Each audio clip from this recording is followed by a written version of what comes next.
Hello friends, வீட்லேயே நம்ம சூப்பராக ஸ்நாக்ஸ் எல்லாம் டேஸ்ட்டாக எப்படின்னு பார்க்கலாம். 2 டேபிள் ஸ்பூன் நான் கடல மாவு எடுத்துருக்கேன். 3 டேபிள் ஸ்பூன் மைதாக்கு பதில் கோதுமை மாவு ஆட் பண்ணாலும் பண்ணிக்கலாம். மைதா மாவு ஸ்கிப் பண்ணிக்கலாம்.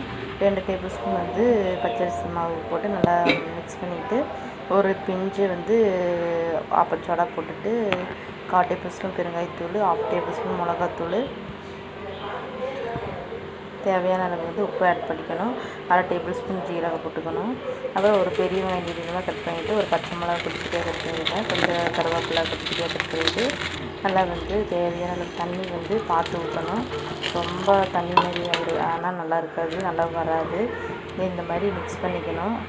கடாய் வச்சு ஆயில் ஹீட் ஆனதும் இந்த மாதிரி கொஞ்சம் கொஞ்சமாக மாவு எடுத்து இப்படி எடுத்துக்கணும். எடுத்துக்கிட்டு இந்த மாதிரி குட்டி குட்டியாக இப்படி போட்டு எடுக்க வெங்காயம் போண்டா சூப்பராக இருக்கும். சாப்பிடுவாங்க. இந்த சேனல் பிடிக்கும் லைக் பண்ணுங்கள், கமெண்ட் பண்ணுங்கள், சப்ஸ்கிரைப் பண்ணுங்கள். நல்லா முருகலாக இருக்கும் ஃப்ரெண்ட்ஸ், நல்லாயிருக்கும். செஞ்சு பார்த்து கமெண்ட் பண்ணுங்கள், சப்ஸ்கிரைப்